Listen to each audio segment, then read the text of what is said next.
오늘 레위기 2장 말씀을 통해서 일상의 열매로 드리는 소재라는 제목으로 말씀을 드리겠습니다. 오늘 말씀 특별히 이스라엘의 5가지 제사 중에 두 번째로 소재를 소개하고 있습니다. 5가지 제사, 번제, 또 소제, 화목제, 속죄제, 속건제라고 하죠. 이 중에서 오늘 소개하고 있는 소제가 다른 4가지 제사와 다른 점은 피해 제사가 아니라는 점입니다. 모든 희생의 제물이 다 필요한데요. 오늘 소개하고 있는 소제는 희생 제물이 아닌 곡물로 드리는 제사이고 또 의무제가 아닌 자원제입니다.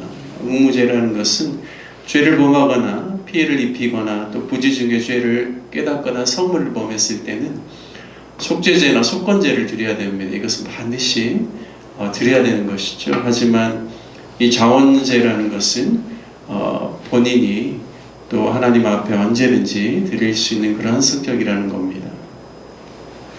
성경의 모든 제사는 희생 제사를 기반으로 하고 있습니다. 하지만 백성들의 일상적인 삶 속에서 또 희생 제물을 또 많이 바치는 것, 그것은 경제적인 면이나 이동하는 수단의 면에 있어서도 한계가 있을 것입니다.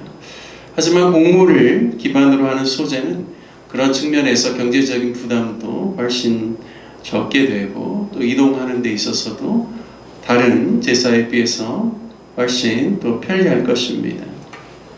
저 어렸을 때 성도들이 그 시골 교회에서 성미를 가지고 와서 성미함에다가 매주 쏟아서 부어 넣는 것을 보았습니다. 그러면 그것을 모아다가 목회자의 식량으로 또 사용하기도 하고 또 교회 성도들이 함께 모여 식탁의 교제를 나눌 때 또 사용하기도 하였습니다.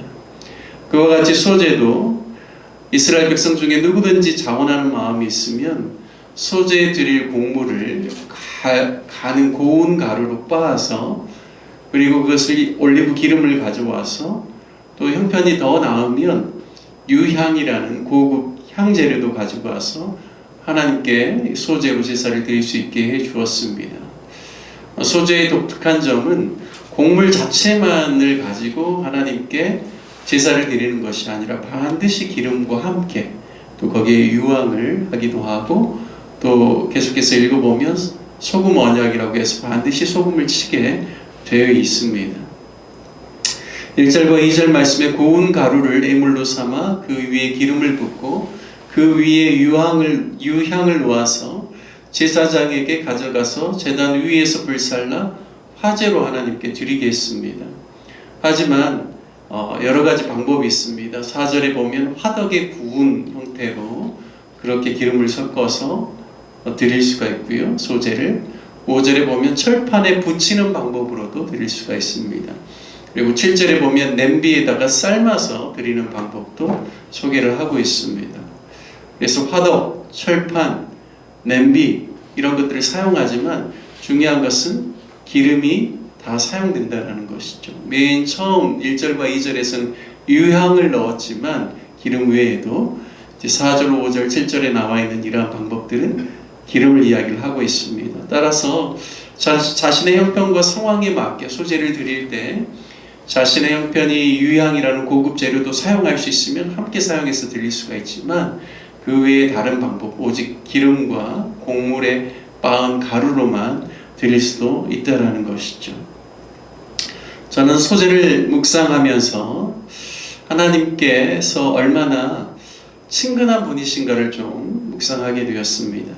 어렵고 힘든 제사의 방법만 제시한 것이 아니라 쉬우면서도 자신의 형편에서 하나님께 자주 나와 드릴 수 있는 방법도 제시해 주신 것이죠. 하나님의 성품을 묵상하면서 참 하나님 친근하신 하나님이시다. 우리와 자주 만나기를 원하시는 하나님이시다. 당신의 백성들이 하나님께 더 가까이 자주 나오기를 원하시는 분이 하나님이시구나라는 그런 묵상을 하게 되었습니다. 또한 하나님께 소제를 드릴 때 제사장들이 기념이 될 만한 그러한 내용물 일부를 하나님께 소제로 바쳐드리고 그리고 그 남은 소제물은 아론과 그의 자손들에게 돌림으로써 그들도 양식을 공급받기에 부족함이 없도록 또 이 소재 가운데도 하나님의 깊은 배려가 나와 있다는 사실을 알 수가 있습니다. 하지만 이방인들이 드리는 소재의 제사와 하나님께서 말씀하신 소재의 제사의 차이점은 곡물에 누룩을 넣지 말라라고 하는 겁니다. 누룩은 부풀리게 하고 부드럽게 하는 성질도 있지만 누룩은 곧 곰팡이균이고 또 원성질을 변형시키는 그런 특성을 대변하기 때문에 하나님께 드리는 소재의 제사 가운데 누룩을 넣지 말라라고 하는 것입니다.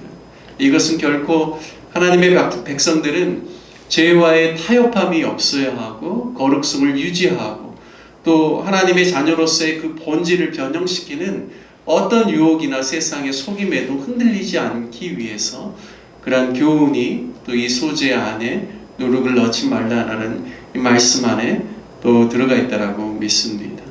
또한 누룩뿐만 아니라 꿀도 넣지 말라라고 하죠. 꿀은 달콤합니다.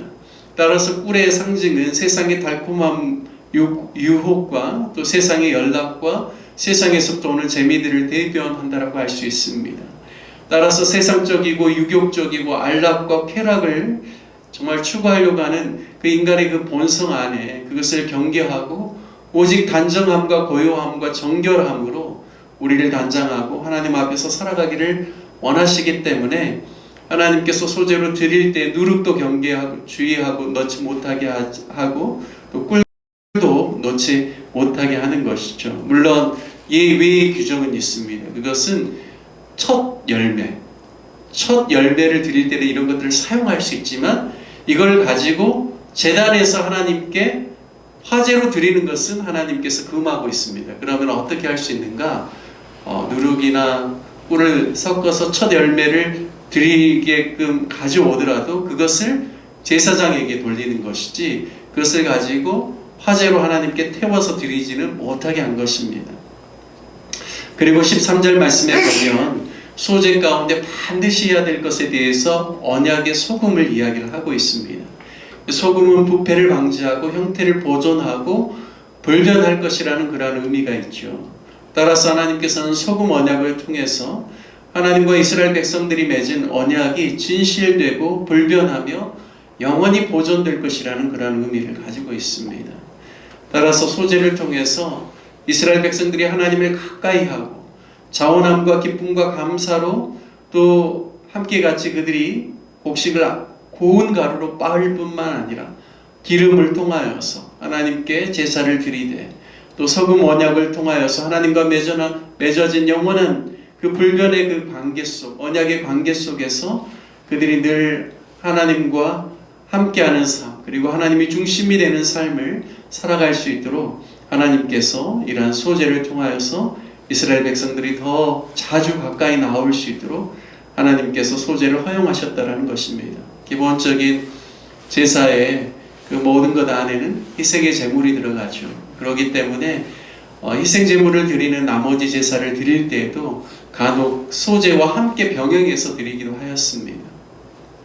하지만 하나님께서 백성들을 배려하시는 하나님의 그 깊은 마음을 저는 이 소재를 통하여서 깨닫게 됩니다. 그래서 일상 가운데서 언제든지 하나님께 제물을 가지고 와서 드릴 수 있는 일상의 열매로 드리는 소재라는 그런 생각들을 하게 되었습니다.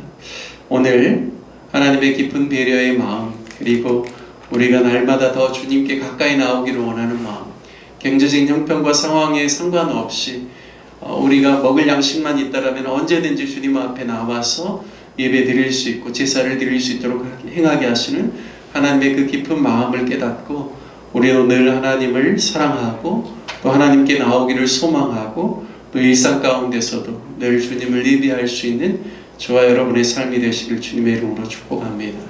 함께 같이 말씀 적용하며 기도하기를 원합니다.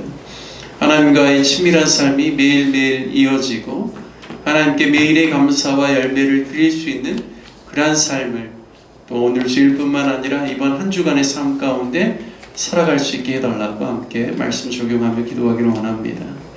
우리 교회를 위해서 기도할 때는 오늘 주일 예배 가운데 성령께서 기름 부어주시도록 또 특별히 주일학교 예배 가운데 우리 또 교사들과 또 귀한 우리 아이들이 믿음 위에서 하나님께 영광을 올려드리고 또 또 다음 세대들의 믿음 위에서 아름답게 세워질 수 있기를 위해서 기도해 주시고, 중고등부 예배 그리고 청년들이 또 장년들과 함께하는 모든 예배를 통하여서 하나님께서 영광 받아주시고 또 우리의 10년 가운데는 기쁨과 감사와 소망이 넘칠 수 있도록 예배를 위해서 기도해 주십시오. 또 몸이 연약한 지체들을 위해서 기도해 주시고, 원거리로 멀리서 또 교회에 오고 가는 귀한 성도님들 안전도 또 위해서 기도해 주시고, 협력하는 선교사님들을 위해서 기도해 주시고, 또 대한민국 또 정치적인 상황을 놓고도 함께 기도해 주시기를 부탁드리겠습니다. 우리 다 같이 주님의 이름 한번 부르신 후에 기도하겠습니다. 주여